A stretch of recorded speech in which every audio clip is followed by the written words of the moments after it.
Hello, everyone, and welcome to, I cannot believe it, the 12th installment of the MAP plan, how to plan and navigate the journey your pets take when you care for them. There's a terrier. There's a terrier. I just want to welcome everyone who is returning because it's so important for us, this community. I welcome everyone who is new. We have a new caller, 831. I can unmute you. If you want to tell us who you are, that'd be great. Okay. Can you hear me? We can, yes. Hi, Deborah. This is Teresa Wagner, and I had some computer problems, so I just called in instead, but I'm delighted to be here. Well, I'm so glad you're here too, Teresa. This community gets together every week on Wednesdays at noon to talk about all the important things that have happened in our lives with our pets, because planning for your pet's care and making sure that you have a support unit together and encouragement to make a plan for your pet long-term, short-term has been sort of a touchstone for us. I'm welcoming back two of our community, Connie Kohler and Diane Mendelson. Rose Miss is my associate, my assistant, my executive assistant. She's the brains of this whole thing, that everybody gets their emails. So I'm so glad she's here. So I'm going to start with you, Connie. How's everything going? So far so good. Very, very quiet in LA. I am happy to report. It's foggy and overcast, Diane. I'm sorry I can't send it your way.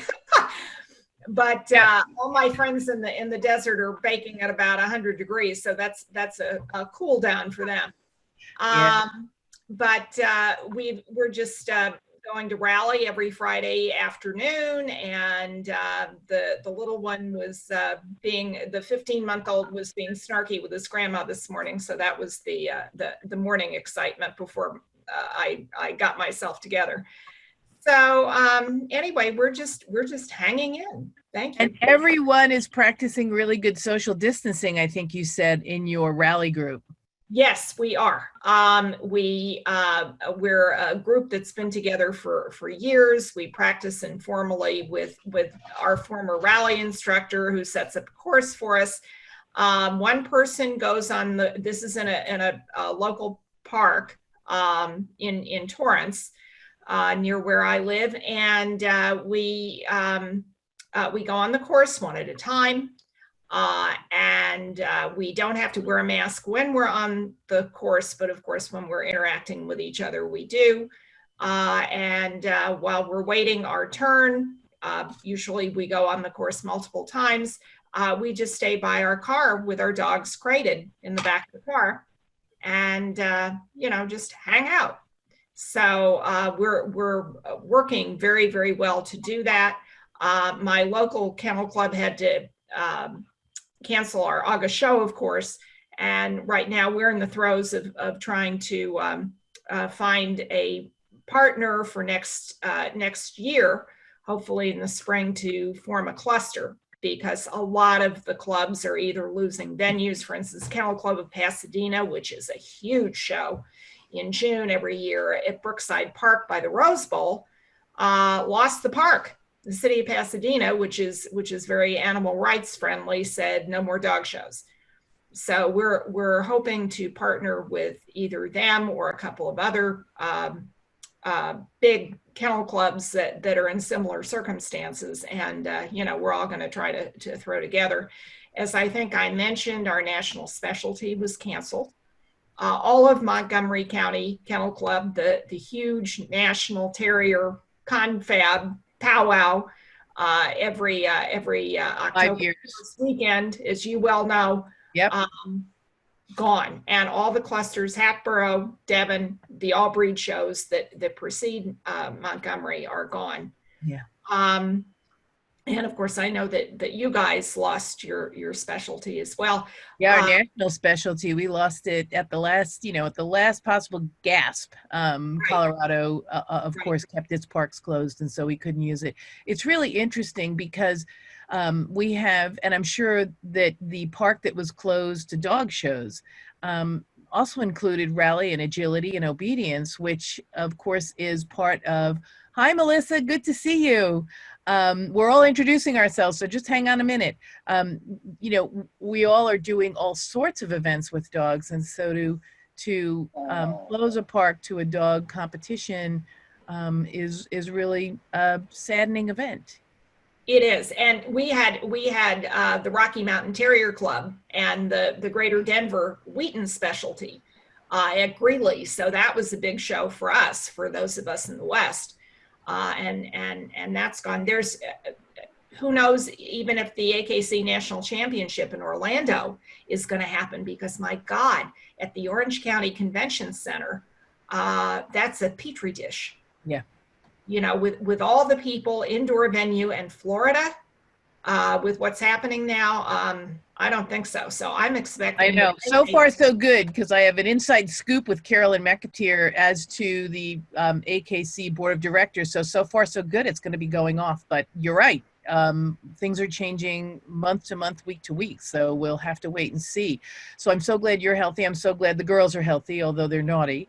And well, the little boy is the naughty one. The little boy is naughty, right? Not the little girl. The girls are perfect. Yeah, the grandson is naughty. Diane, how are you doing? How's everything going?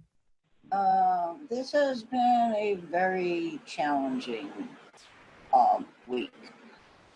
And it's actually, I'm really glad that you're having these meetings, because something that happened Monday night drove home the point extremely well. Fortunately for these dogs and this family, there is a husband involved, but a dear friend who is probably one of the most rounded dog people I've ever known, obedience, agility, fly ball, trick dog, the whole thing. She was driving her young dog home from an agility training class on Monday night and was in a fatal car accident on Scottsdale Road. She and the young dog were killed on scene, leaving the husband and however many other dogs she has at home. And it is obviously devastating to everyone in the training community. We have not heard anything yet. We don't know if we're even going to be able to have any type of a gathering. But it drove home the point, because she only had one dog in the car with her. She's got at least 3 at home. And, you know, fortunately she has a husband, but what if she didn't? You know, Diane, you're absolutely right. So for Teresa and Melissa's, I'm just going to stop you for 2 seconds before we go any further. So Melissa and Teresa, what we do here is we talk about making a plan for the care of your pets, long-term, short-term. And what Diane's pointing out is, if you don't have somebody in the house, then the pets are sort of left to rack and ruin, unless you have not only made a plan and appointed caregivers. This is what MAAP stands for, MAAP, made a plan, appointed caregivers who know they're appointed and know each of the appointees, in case we always use people who are here. So in case Connie can't come and take care of those dogs, Connie knows Diane can come and take care of those dogs, because everybody knows the rigmarole of what's going to happen, but it's in writing. And so then you address the needs of the pet. So for Connie today, we talked about how the naughty boy was giving, you know, his grandmother some issues. Well, that's a piece of information that a caregiver would really like to know, because that way they can be a better caregiver for Connie's pets, short term, if God forbid she's in the hospital, or long term, like Diane's friend who's gone now. And husbands, I love my husband, and I'm sure we, you know, all might have liked or loved our husbands if we have them at some time, but they know nothing. I mean, I say that with all love and affection. They know nothing about our dogs. And so if we don't leave them with written directions they can find without opening a drawer, that's really important. So the third piece is publishing. So it's make a plan, appoint caregivers, address the needs of your pet, and then publish those plans. Because if you keep them in a drawer, they will never find them. And so it's imperative to me, and I'm sure, Diane, you're going to tell us, she did not have that 5x8 card in her car. The dog was dead, unfortunately, but if the dog was alive, then the dog might have ended up in a shelter, because that's where they go. And if you're in your home and something happens to you and you don't have notice on your refrigerator, notice on your back door, your front door that says, if something happens to me, please call these 3 numbers because they're going to take my dogs. Do not take my dogs out of the house. And now with COVID, you know, I started this by saying it's been 12 weeks, and I might be redundant, but I know that Connie and Diane will say redundancy is good because they want to remember to do shit. You need to have a 3x5 card on your refrigerator, on your door, in your car, because we don't want our dogs to go to a shelter if we can help it. I mean, it's lovely that dogs can go to a shelter if we can help it, but over the past few weeks, we've talked about how dogs have been taken to shelters, and some dogs have been adopted out of shelters because the owner was either suffering with COVID for weeks or injured and needed to go to rehab for weeks. And then the dog's adopted out of a rescue and she can't find it again. And maybe the new home is lovely because rescues, I'm not commenting on, on rescues. However, I really want to get my dog back when I get out of rehab. Whatever rehab I'm going to, and after COVID, we might all need alcohol rehab as well, but we're already doing that. yeah, I'm sitting here going, so I'm not using physical therapy rehab, but you know, I might need other rehab. But it's something that we need to plan for, because if we don't plan for it, which Diane was wonderful when she started, she goes, we love her, she's wonderful, but and she's grounded, but she probably didn't have, and not, thank God the dog died, God forbid, we don't ever want our dogs to die, but what would have happened? And now with her husband, so the good news is we all come to the aid of our countrymen, as far as, you know, dog people. But is that what she wanted? Who did she want to have these dogs? Should she ever put it in writing? Will her husband keep all the dogs? These are the kind of things we address here. So I'm not going to interrupt anymore, but I wanted to make sure Teresa and Melissa, you know, got the 911 or the 411, both, on why the MAP plan is so important. Because it is about being proactive, putting paperwork together in writing, because unless, you know, you list Deborah Hamilton as the person who can come and take care of your dogs or take your dogs out of a shelter, they can't leave. So it really is very important. So anyway, Diane, finish up, and then we're going to go to Teresa and Melissa and check in. Okay, so anyway, that was my tragic news of the week. To make my world just a tinge more complex in our heat, Connie, which we do have. Flame is in season. Chase has no brain, which is very traumatic since we just went back to training. And then Flame got a spider bite. So we are now nursing a big hole in her leg back to health. But the good news is my young little girl, Rigel, did extremely well, both at agility and rally last night. Yay. And we have new rules. Everybody is wearing masks. Yay. That was a problem last time, Diane. So Yes. I'm glad that the instructor figured that out. What he did was he sent out an email with all the rules and regs, and everybody's following them. And so that was a big positive. And I've never done this before, Connie, maybe you have, but I signed Chase up for next week. Why? Since he has no brain, I don't know. But I signed Chase up. I want to see if he will do dock diving. Oh, one of my friends. Oh, let me give you a referral. One of my friends in New Jersey, her name is Doris Stancher, Stancher. She is a certified dog trainer. She's a well-published dog writer, brilliant gal, has her MBA. She's a Wheaton mom of long standing, very active in the national club, as am I.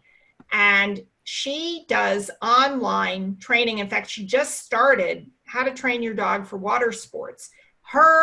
Unfortunately, she just lost 2 of her Wheatons within weeks of each other. They were like 10 and 8 or something like that. It was horrible. But her girl, Krista, at the age of 10, ranked number 7 nationally in both AKC and the National Association of Dock Diving for Dogs. And so she is terrific. Her website is caninescando.com, caninescandotraining.com, I think, all one word. But well, we'll have to see if we can get her on to talk to us. That'd be great. Oh, she is wonderful. She is fabulous. But Yeah, she well, Because it's up to important to giving share that. I was going to say, I will definitely check her out. My hindrance here is that I have a lot of land, but I do not have a pool.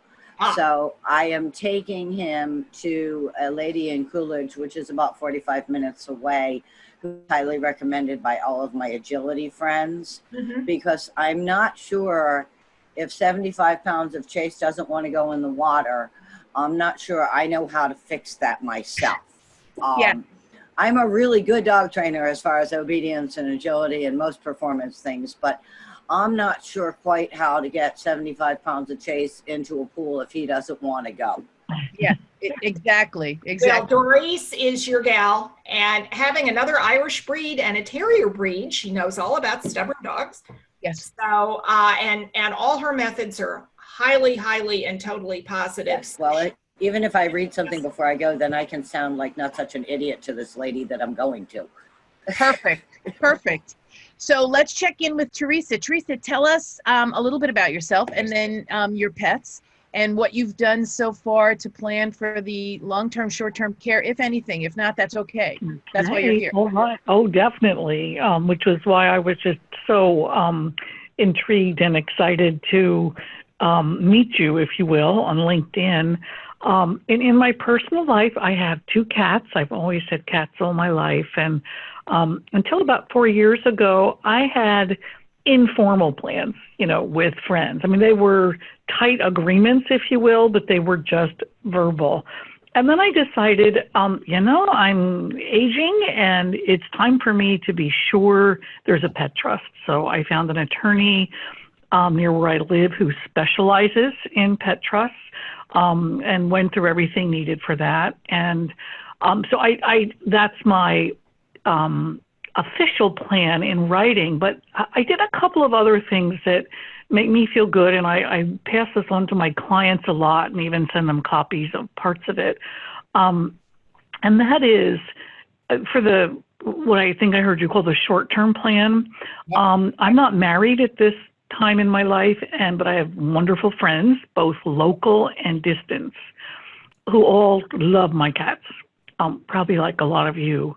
I really don't have friends in my life who aren't animal people. Right. I can't even imagine. It just doesn't fit for me. I can admire them perhaps from afar, but I can't be close to people who don't love animals. Anyway, what I did was I put together what I call my friend support list for my cats, listed by local people and far away. And I'm very lucky that my executor and the trustee of the pet trust is local.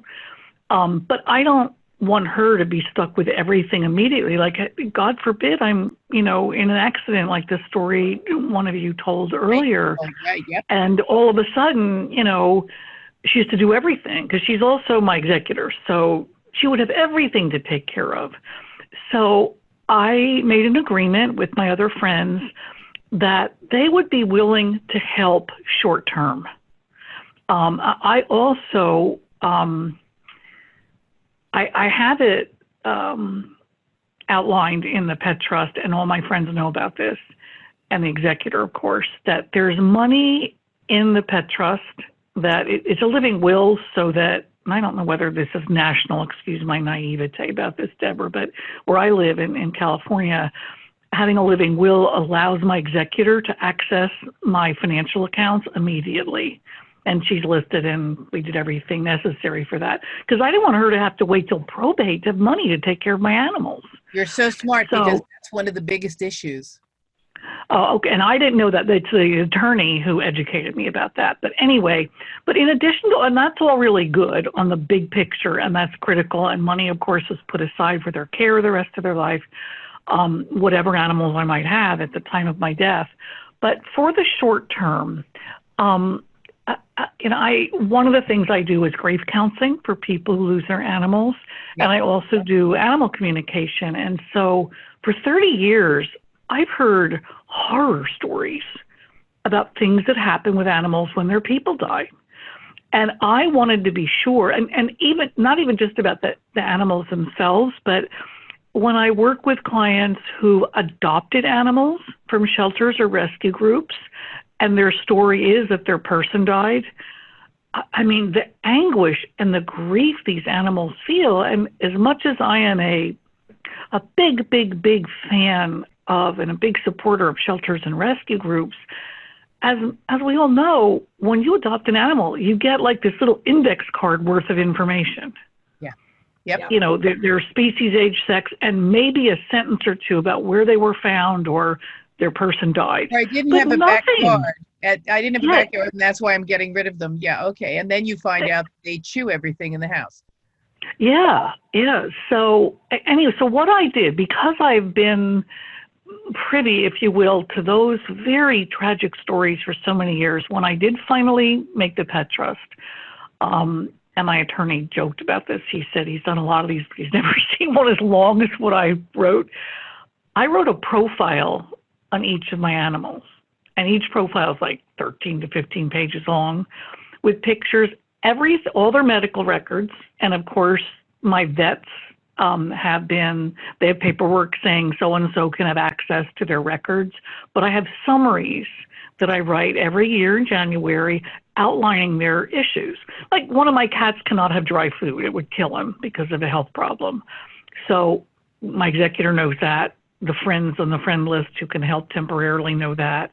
But I wrote a profile with everything from how they like to be picked up or not, which one likes to be petted this way or not, literally photos of the brushes they each like. Every little personality tidbit I could think of. And of course, their supplement lists, what kind of food they get, blah, blah, blah. So that if and when this happens to me, the turnover, if you will, even though they're still going to be grieving, at least their physical care and what's known about their affectionate desires is all known. Yeah. So that the next person doesn't have to guess. Because even though my executor is a close friend, she lives about an hour away. So it's not like she's in my house all the time and knows every little foible about the cats. Yep. So I wrote profiles for them, personal profiles, and I encourage my clients to do that too. Well, that is so advanced. And I have two questions, if you don't mind. So is your pet trust irrevocable? Well, I don't know. I'd have to look it up. I don't know. I Do you want asked me that to? because the funds that you've left in your pet trust for your animals, if you're of the age, which some of us on here are, and some of us, Melissa and Naomi, aren't, older than dirt, that we really need to know that it can't be invaded for our own care. So if you leave money in a pet trust, it should be a small amount, not a large amount, not because we don't want to take care of our pets, but because we can always add to that if we're incapacitated. Our power of attorney or someone who's helping us, our executor, even if we're not dead, there might be someone who we've put in place to take care of our affairs if we have Alzheimer's. Your care can sometimes invade the Medicare. Gotcha. And so that fund is not safe. So you have to, when you're of a certain age, I'm 62, I made mine irrevocable because I only put like $2,000 in, and then you leave it to a remainder, which would be for you probably some wonderful cat sanctuary or some other sanctuary that you love, because that way, it's not that much money that you're leaving behind if you're not dead yet and you don't have any more cats to care for. But that if God forbid something happened, that money would be available. Gotcha. So Thank you. I'm going to look it up. It's I'm not sure. I want to ask. The other piece is the reason I did the MAP plan outside the will and the pet trust is I don't know if your attorney charges you, and you may do this yourself, for updating your pet trust every year. Interesting. I'll look into that. The only thing I've done on my own, and I try to do this at the first part of the year as a reminder to myself, so I always do it, I update the cat's profiles. Absolutely. And I update the friend list because one of my friends has died and I became close to a new person who lives locally. So it's I always just been on this call because that's my mantra. Not only do you have to make the MAP plan, you have to check it every year. Because people move. Yeah. I moved from a 4,000 square foot, 5,000 square foot home to a 2,000 square foot home, and I always can take all my Irish setters back. Not so much right now, but You know, Mhm. this is absolutely, and people don't remember that they told you they'll take care of your cats. Yeah, yeah. Well, and that's one reason. And I'm very, very blessed because my friend who is the trustee Lives is close a by. lifelong animal lover, Yeah. and I would trust her with my cats in a moment. And our Right. agreement is that she will she always has a dog and a cat. And she's very, very savvy about animals. So she, of course, never has a dog who doesn't like cats. But my cats have never lived with a dog. So our Right. So agreement is, that might be something she has to address, and maybe she won't be able to take them because your cats well, might right. And that's away. our agreement that Right. if at the time this might happen, if in fact my cats are not happy there because of the dog or any other reason, she will foster them and take excellent care of them until she finds them the perfect family. And And then- she used to be director of our local SPCA, which is a very, very, very progressive, incredible organization. So Yeah. if anybody in the world knows how to interview people as potential new parents, she does. So we Absolutely. kind of have that part taken care of, but you did say that you had a few caregivers that would step in to help her, so those should be her first go-tos. So if it was absolutely. those would be her In first fact, I go-tos. just sent her an update the other day because a friend died. And I wanted that person off the list so she didn't waste her time. Right. Because one of the things, I'm sorry. And put a new one on the list if you can find one. Yes, yeah, and that's what I did actually, because I made a new friend about 2 years ago, and she's very local and would agree to help informally for a while. Because one of the things I wanted, and this came from hearing the horror stories from animals who had to be removed from their homes right away and were so traumatized. Yep. I want my cats to be able to stay in my home for about a month, because I figured it'll take that long for my executor friend to pack up my stuff and get everything out. That's not an overnight weekend thing. It takes a while. And I thought, why not have my cats in the home they know, smelling my things, my body smells on clothing, and at least not have to lose me in their home all at once. Absolutely. So I have money put aside to pay for housing for at least a month for them to stay, and also for the pet sitter they know and love to be paid to do overnight pet sitting for a month. Yep. Just to ease the stress on them. And what my executor knows is, if it turns out that they seem to want to be with her all the time, then she would take them to her house. But I wanted the money to be there for that. Yeah. And that's my preference, that they don't have to lose everything overnight. So, right. And that's in your pet trust, not in your will. Correct. Okay. Correct. Because you want to make sure that that's all in the event you don't die, but that you're incapacitated and you can't care for your cats anymore. Absolutely. So you've got most of it done. You really have done a great job, and I'm so glad you've told everyone on the call about this, because it is such an important piece that we're all working through. So let me stop for a minute, and Melissa, why don't you give us a little update on who you are and how far you've come with your plan for your pets? Okay. Can you see me? No, we see a beautiful puppy. I love your puppy. Oh, yeah. She's not such a puppy anymore. Let me see. No, they never are. Yeah. I have a picture. My whole picture is, there you are. My whole picture is of Atticus, and he's 8. But in the picture, he was 7 months old. So, yeah. Okay. So I'm working my way through the plan. My daughter, a couple of them locally, and talked this all over with her, and she knows. She's here at my house a couple times a week, so she does know the pets well, and I have that all figured out. But I have a question regarding as I work out a will, which I realized I haven't done a will for myself in 30 years, so maybe it's time, because I do fall in the older than dirt category. Yeah. What? Let's raise our hands. Who's older than dirt? I'm older than dirt. So anyhow, and then legally, what I put in the will would be basically that the designations not being specific by pet, because I would have to update that every time pets. Well, that's why you make the MAP plan, because Right. you can Is that update. legally binding? Oh, yeah, because you refer to it in the will and the pet trust. Okay, So so it's as long as legally I'm binding that the MAP plan is the go-to for your attorney and your executor to Mhm. place your dogs, but it's up to you to update it. If you don't update it, then it can have dead people who can't take your pets. Right, but as long as I state vaguely that my wishes are in the MAP plan, and then I update the MAP plan annually. Yeah, because then some I'm- attorneys charge for updates. So Right, so I they don't wouldn't, like me. as long as I'm referring to as saying it's in the MAP plan, I don't have to update that annually. No, you Right. update, because Right. you don't want to have to pay for a will or a pet No. trust to be No, updated. it's not cheap to get a will, so I don't want to keep updating it. No, That's for and you sure. need a pet trust. So I keep this, the will is good, but you have to make sure you die. Because if you don't Right. die, all those plans don't come to fruition.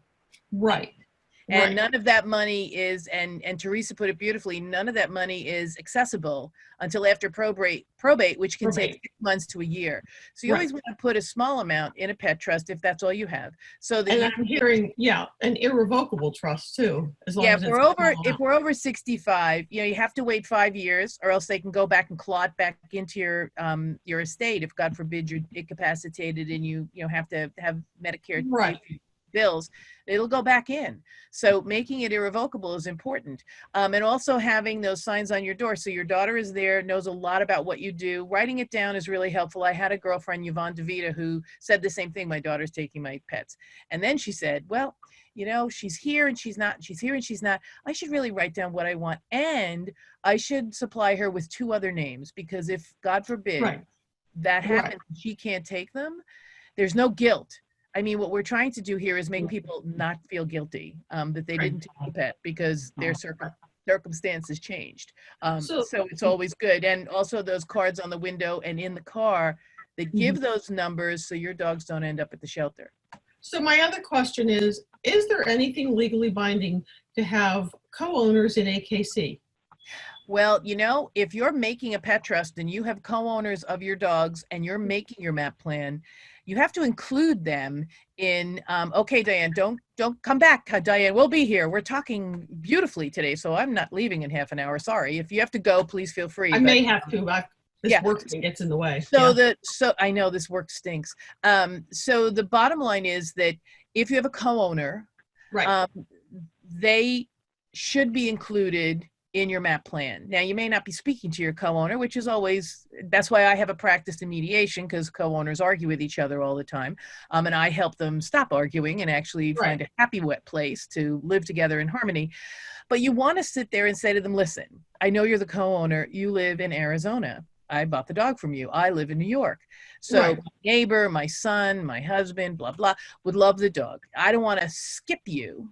And I understand that because for me, I co-own every dog that walks out of my house. There isn't somebody who owns my dog. Right, and that's where I'm at. She bred one of them. We've co-bred the other 2 I have, and she's the co-owner on all my dogs. Right. So what you want, dogs, and she knows my daughter. She knows that, so that would not be contested in it. I just wonder what the legal ramifications the legal are. ramifications are so that you can make sure it stays correctly. If she co-owns it on AKC paper, she can come and take it. So what you want to do is pre-pave a peaceful transition, which means, hi, Deborah, you co-own this dog with me. My son would love to take the dog. I know that we have a contract, which you probably do, that says that we co-own the dog. So I'm happy to figure out a way where in my pet trust and in my will, I recognize you as the co-owner, and I recognize that you will work with my son, who is my first appointed, to take the dogs so that he can keep them, because we've talked about it. What happens is when you don't talk to the co-owner, you give it to your son, and the co-owner, of course, gets defensive and pissed off and blah, blah, blah. I know that if I've had 3 co-owners call me and say, listen, my son, my neighbor, my husband, whatever, and I own them outright with the person, would really love the dog. And I said, you know what? I want to keep the dog in its environment, in its home, with people it loves and knows. So if that's the case, if you want, I said, what we do is we execute a document that says, if something occurs, your husband, your daughter, your son calls me, we re-execute the papers so they are now the co-owner with me. And so if they need me, to take the dog because something happens to them, I'm always the first person to call. But I've recognized that this dog would be better off staying with your daughter. You see what I'm saying? Is that something that you put in writing with the co-owner Yes. to make it legally binding? Yes. Okay. Because And the even though I had the co-owner will- conversation, It's she not can come it's back not a and say, we conversation. never talked about that. I'm taking those Yeah. dogs. So what you want to do is you want to say, listen, Deborah, I know we co-own Fluffy, and I respect that, but I'd love to leave Fluffy to my son who loves it. How do we do that? Can we put something in writing that says, and I understand that you want to continue to co-own because you want to make sure nothing's done with Fluffy that isn't part of our agreement. Right, because between the two of us, we have had issues with puppies we've bred together where people have not been very nice. Yeah. And that, of course, is part of my new purpose-bred puppy contract program, because you have to really stay mentoring those people because they do forget what they sign. And so if you stay with them and mentor them and check in, those are less likely to happen. But I digress. So yes, if you want your daughter to take care of a co-owned dog, you need to address that now with your daughter and the co-owners so they have an understanding, and then put that understanding in writing and add it to your paperwork with the MAP plan. Because the MAP plan will say, in my MAP plan, I address the needs of my pet, I address the appointed caregivers, and one of the appointed caregivers would be the co-owner who has already signed this document that says that it'll stay with my daughter, and they would work out some sort of an arrangement. Is that legal as a co-owner? I mean, so if they're, with AKC, she's on the papers, so she is technically. Well, in the agreement, you would re-register the dog. Right, but as far as if I did nothing, she's legally the owner. The next owner. She is the owner. Yeah. Oh yeah. Okay. So this is why it's so important to have these conversations, because I usually cover 100 things in my MAP program over a weekend, but in these little half-hour things, sometimes things are missed. So this is the first time we've talked about co-ownership. And absolutely, you need to speak to the co-owner. You need to say to them, you're making a MAP plan, and I know you want to be the first person. I co-own one of my bitches with Mary Goki, who lives in Kansas. And I said to her, listen, I'm leaving my dogs to so-and-so. I said, but I want to make sure that our co-ownership is honored. And so you will then co-own with so-and-so. And she said, absolutely, no problem. So we have that in writing. And when and if, God forbid, I become incapacitated or die, she knows that she signed this agreement that said she would then enter into a co-ownership with so-and-so. Right. That makes sense. Just, you have to have that agreement. And then, of course, hopefully everything works out and you don't have to go to court.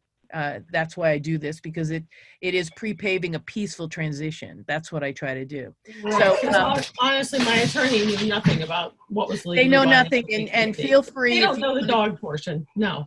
So I was surprised that Teresa had an attorney. I'd love to meet them, Teresa. So please feel free to introduce us, because most attorneys have no idea. I went to a pet trust conference, and I told the ladies about this before, where I had 65 trust and estate attorneys in the audience.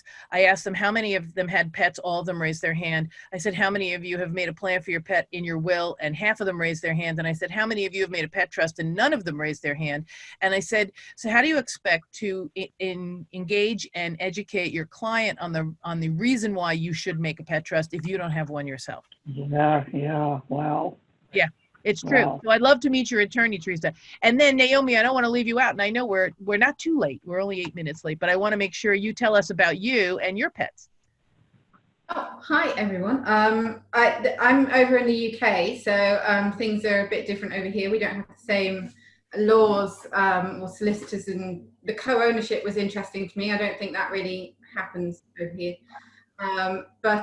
Yeah, I'm just really interested in hearing your stories. I actually work for the Dogs Trust. I'm a researcher in Canine. Love the Dog Trust.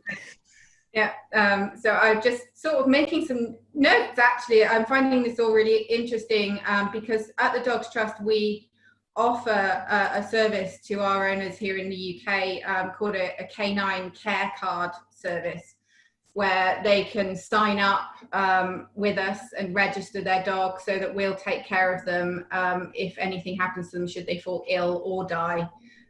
They know that their dogs will be cared for. When that happens, dogs that come in this situation, from a home where their owners fall ill or die, they normally get put into foster care rather than directly in the shelter, unless they're a nice, hardy, robust dog and you think they can cope in the shelter. But we have very nice as nice as shelters can be, to be fair, you know, they're never going to be a pleasant experience when you've been torn from your home. Right. But our shelters aren't your situation, and no healthy dogs ever put to sleep. We've got a lot of foster cares. We're trying to expand the service, so any dog that's seen as potentially vulnerable to not able to cope in kennel will go into foster care.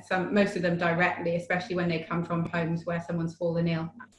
So yeah, we've got this canine care card service, but I was just thinking, I don't think we take any official records like profiles of the dogs, you know, what's their, we'll have veterinary history because you need that, but there's nothing on our website at least that tells owners that we will take, you know, you can record notes of what your dog likes, doesn't like, what sort of home that you think they should be in. I imagine this probably is discussed when you meet with people, but it would be good for owners to know that that's part of the service, at least on our website, so that people know that they're in good hands. Because I was listening in, your name's not popped up, so I'm sorry. No, I it's don't know Teresa. It's Teresa.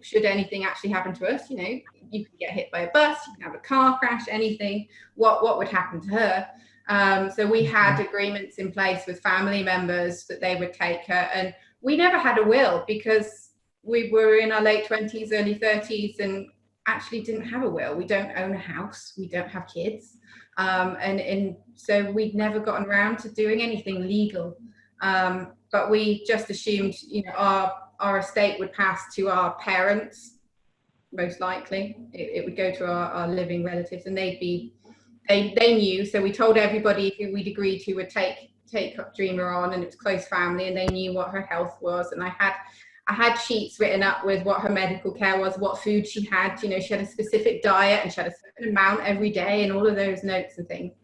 But I didn't ever note down things like what she likes and doesn't like, because I didn't think that far, I don't think. So that's been really interesting to hear. So I'm so glad you're sharing that, because the things that I find with when you adopt a dog from a rescue, most of the rescue agreements here in the United States, and probably the same in the UK, say that you can return the dog or must return the dog. You can't rehome the dog. So even if you don't take advantage of the proactive rehoming of the dog, by contract, you have to return that dog to the shelter. Now, if that's the case, it's sort of like co-ownership that I was talking to Melissa about, because we don't force people to return them, but once a dog is in Dogs Trust, it's a Dogs Trust dog for life. And if ever anybody ends up in difficulty at any stage of their ownership, they can always contact the Dogs Trust again. Sometimes we'll help if we can keep the dog in the home. So if, for example, they're in financial difficulty or infirm and can't walk the dog or something. Yeah. So we do what we can to help the situation, and if the dog needs to be taken and found a new home, then we'll take them and find a new home. But and wouldn't it? I'm pretty sure it's not legally binding over here that they must return them to us. Wouldn't it be great if when you had that because it is really cumbersome to keep in touch with adopters because there's so many of them. You do your best, I know you do, but what needs to be done is to help them help you with the information. Thunder and lightning, don't like dogs, don't like cats. That kind of information is helpful, because then you even can know what kind of foster home to put them in. Exactly. Without trial and error. We get a lot of strays over here coming from Ireland. A large proportion of our shelter dogs are strays from Ireland. They don't really have many shelters over there. So they're good swimmers. We bring them over here, and they don't cross the channel. But yeah, it's really good because we don't know anything about them. We know nothing about these dogs, what they're like in the home, what their behavioral issues are, what their health issues are. So they come in and they're totally blank slate. Most of the dogs that are relinquished, handovers, we know a lot. They get this proper, quite lengthy interview processes. We get as much information as we can. Right. But yeah, for the handovers, we don't. And I fostered a dog back in January for 3 nights who was not coping in kennels, but they knew nothing about him other than he was terrified. And they didn't know why he was terrified, what he'd be like in the house, nothing. So we fostered him for 3 nights, and I ended up writing a 3-page essay of what I'd learned about him, and I'd taken videos and everything. And it was stuff that could allow them to find the right home for him. Yep. And they found the perfect foster family for him. He was very noise phobic. The tiniest sound, he was, what's that? What's that? Oh no. And he could end up trembling with fear. However, you know, there were simple solutions for it. I found that if you just spoke to him and you positively rewarded him before the noise, so like you're going to turn the microwave on, you know that's going to make a beep, you're going to open the door, it's going to make these sounds. So I was throwing treats his way, and he loved cheese puffs, and so I was just going, hey Rusty, it's all right, and throwing cheese puffs, and then I did it and he was fine. Yeah, because you just had to desensitize him, and yeah, that's him. And so these little things that worked for him didn't work. Just wrote them all down in as much detail as I could, and it's what was needed, and they found him the perfect home. He's with a retired couple now, really happy. So well, you know, it's so interesting. That's what the MAAP plan does, because it allows you to make a plan that helps the next person give your dog the best home. It addresses all the needs of the pet. It appoints caregivers with redundancy, because rescues are fabulous. I love rescues. But if you can find someone who knows the dog, who the dog knows, the transition is so much easier, as you know.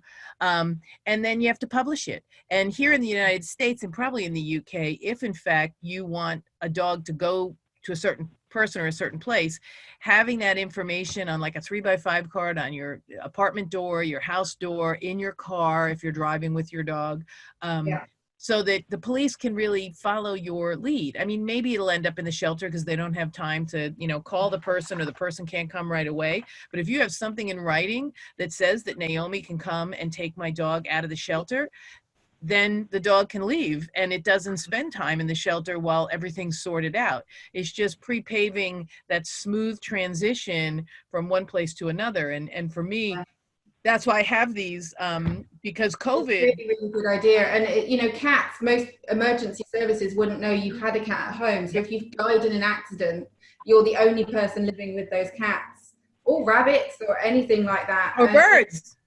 And you know, those parrots live a long time. Unless you've got a neighbor who knows. So we had an agreement with our neighbor, and we swapped keys because we both had cats, and we swapped keys so we could get into each other's houses if needed. And we need to keep an eye out for the cat. So you know, there were situations where her cat ended up in an emergency situation, and she was at work, and I had to take him to the vets one day. He nearly drowned. It was quite frightening. But you know, I was there to take care of him, and then I went home because my grandma was dying. I was expecting to be there for just 2 nights. And then we were there for 10 days. So I knew she was there. I could phone, she could go in, she could take care of everything. Right. You do need community support, because as much as you need someone to take them at the end, I think you also need that in case of emergency. Yeah, short term. The ability to get in my house with people, you know, it's a good point, really good point. People don't necessarily ever think that they are not going to be able to get home. So I talk about the 6 Ds, which is divorce, delay, disease, disaster, disability, and dementia. You know, these are the things that can happen. And what do you do? So you absolutely, and of course now with COVID, I know the UK was the same. You couldn't travel from county to county or state to state here in the United States. So if I had my backup person in Connecticut, they couldn't come into New York, even though it's a 20-minute ride. They couldn't come into New York. So what I actually told everybody to do on this call is to go walk up to your neighbors who have dogs and say, listen, if something happens to you, I'm here. Here's my number.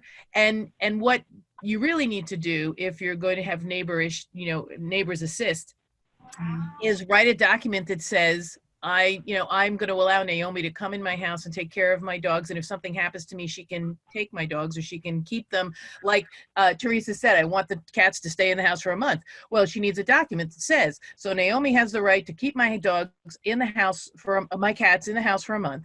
And also, I don't know if you've done this, and it's probably true in the UK as well as here in the United States, the veterinarian has to have the ability to know that you've given permission for Naomi to take Susie's cat to their vet. Because if you walk in with Susie's cat, even though they know it's Susie's cat, because you've identified it as Susie's cat, some vets won't take care of it because then Susie can say, listen, I didn't give you permission to take care of my cat if Naomi brought it in, so I'm not paying for it. Yeah, it's so our vets, when I had that emergency situation with my neighbour's cat, somebody had found him in the local harbour, and Oh, he was God. nearly dead, and they knocked on my door because they knew I had a black cat and he was a black cat. They thought it was mine. And I was like, oh my God, It's the neighbor's cat. Thank God you were home. Yeah, well, it was very lucky. I worked from home a lot, and it was February. It was -8 degrees Celsius. He was nearly frozen. He had no temperature. It was awful. But I phoned my vet. I couldn't get through to his owner, and I took him straight to my vet because it was an emergency. Yep. There was no way any vet in the UK would refuse to treat a pet. No, in that situation. But I just had to sign a form that that said, well, you took ownership of that cat for that purpose. In place of the owner, for this cat to be treated. And well, it didn't make me liable for the payment, but it just gave permission to treat. So that when the owner came in and said, how dare you save my cat, which she would never do, right? She was over the moon. Right. He was like over the moon that you saved it.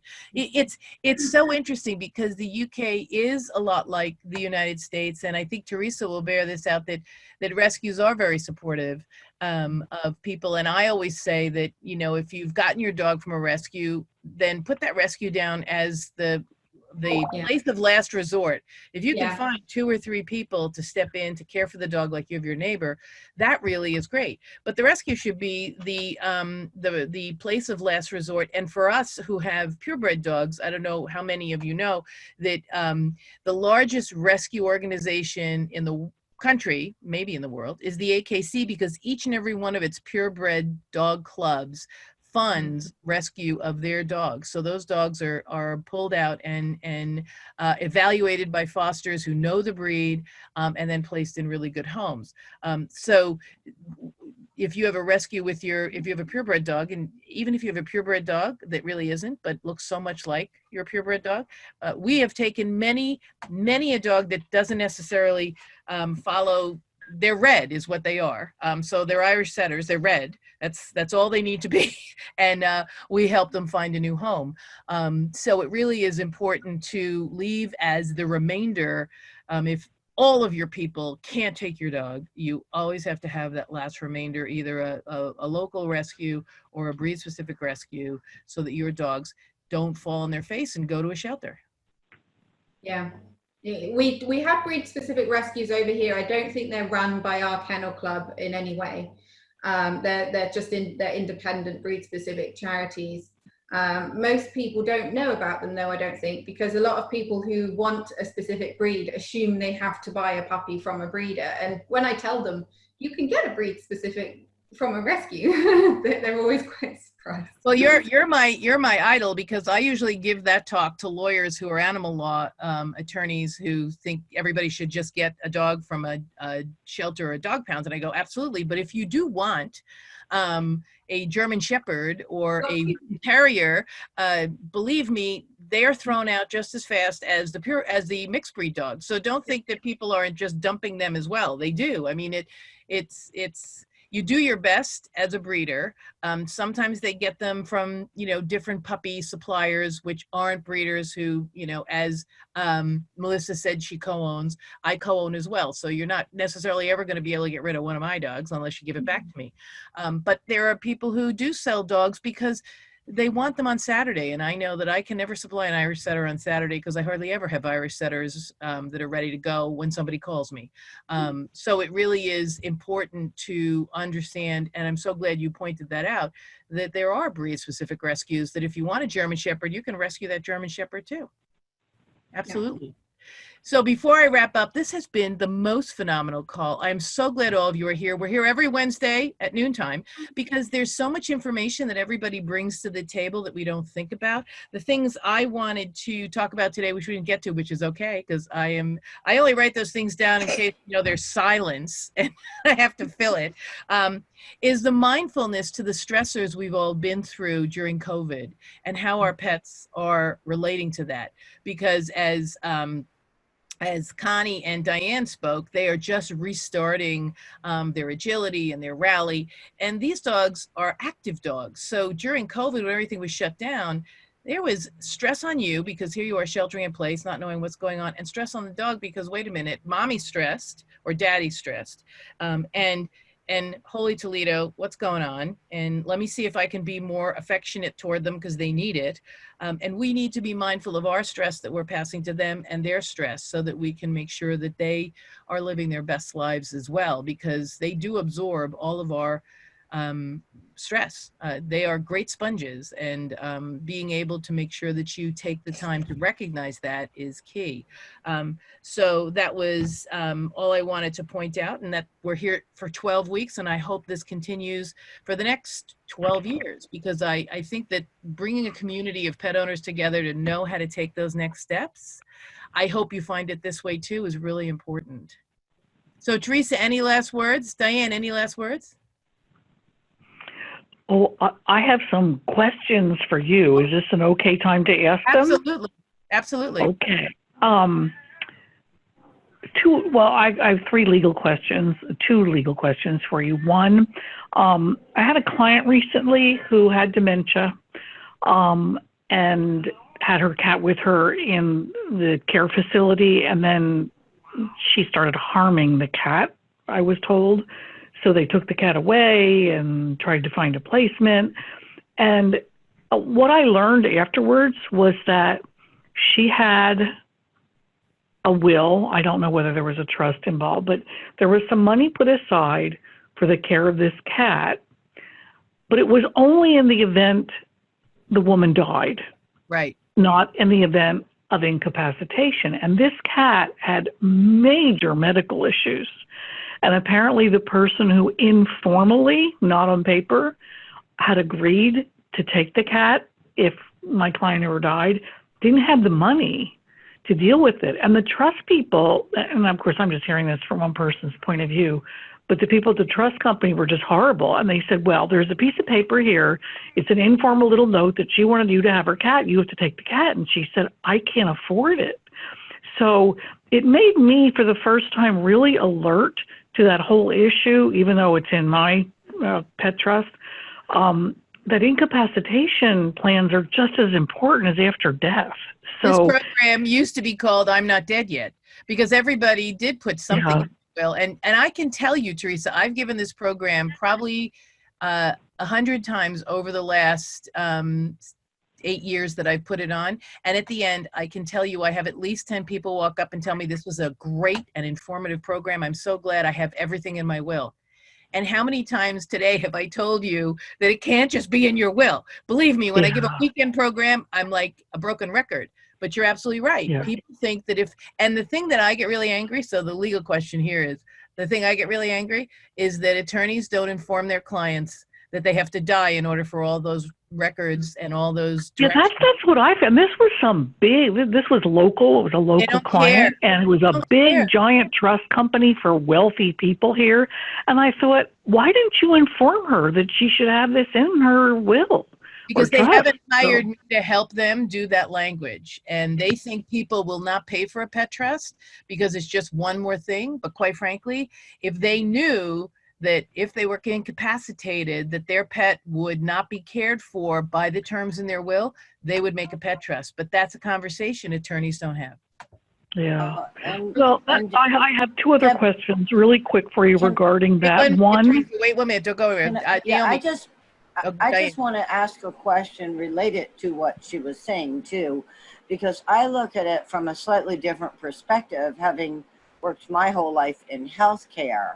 And I've actually seen the situation where, and I don't know legally how you can define this other than medically, where somebody else thinks the person is not capable of taking care of the animal, but the person whose animal it is believes that they are. And I really would love to understand at what right someone else can take that animal, because I've seen it, you know, where somebody may not truly have dementia. They may be on medications that's altering their thought process and maybe just need somebody to assist for a short time rather than losing their animal. From my perspective, if I was terminally ill and you tried to take my dog, you might as well just shoot me. Yeah. Because I want to die with my dog next to me in my bed. Well, that is part of what we do in the weekend program that I'm putting together a webinar to do, because we really need to put in writing how we want our dogs to stay with us, our cats to stay with us. Who is the person you're going to give the right of, and it's probably one of the caregivers, to decide if the cat can stay with you, and they'll come and help you care for it, say feed it, clean its litter box, walk it, whatever, so that it can stay with you. Because my thought, and there are tons of studies that say, if in fact an elderly person has a dog that they may or may not be able to walk, they are in better condition than if they don't have a pet. So especially cats. I mean, if an elderly person can keep a cat and they're not harming it, Teresa. So, you know, the evaluation is that someone who knows Teresa goes in and watches Teresa interact with her cat. Maybe this is the way they've played all the time. And if someone uninformed about their relationship comes in and sees her, you know, turning the cat over and the cat's, you know, fighting, but that's what they've done their whole life. This is something that needs to be done by someone who knows Teresa and her cat, not by someone who's in the nursing home who's observing in a different capacity. And it's not that that person's not right, but they should really have a little bit more information. So Naomi, you had a question, then I'm going back to you, Teresa. Don't lose your train of thought. I was just going to say, we have our RSPCA has legal rights over here to seize animals if they're abandoned because someone's in hospital, or to or their welfare is under Right, question. good question, right. Most people over here don't understand them, so they assume that if they were to end up in hospital or die, the RSPCA could just come and take their pet straight away and look after it if a neighbour called or something. But my mum works in social care, and she had a client who ended up taken into hospital for palliative care, was still alive but wasn't going to survive. And she had this dog that had never left the house because it lived with this elderly person, and just she never walked it, it never left the house. It was terrified of the outside world. She couldn't rehome it or take it from the house because it belonged to the person who was still alive, who couldn't give any consent or anything. And she phoned the RSPCA under the assumption they would take it, and they couldn't, because legally it had to be neglected for at least 24 hours before they were allowed to intervene.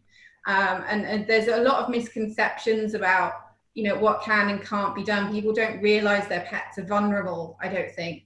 And also on your point, I was wondering if you have any charities over there that help with this sort of thing. We have a charity called the Cinnamon Trust, who their whole role is that for people who are terminally ill or incapacitated who have pets, they can contact the Cinnamon Trust, or their carer can, and they'll link them up with someone in the local area who they vetted, who's a official volunteer who can come feed their cat, clean them, or walk their dog for them, or do anything that helps keep that person with their pets, which it's a really vital service that's out there for us if you are incapacitated. Or You know, I know of certain ones that you can send your pet to, but I don't know ones that support in-home, which is what, you know, I always talk about, because supporting in-home is key, in my opinion, to keeping people healthy. And now here in the United States, we have a lot of independent living facilities where they're allowed to have 20-pound dogs. And I've spoken at those facilities, and they don't even check up on who's the caregiver of that dog if something happens to that person who's living independently in the building.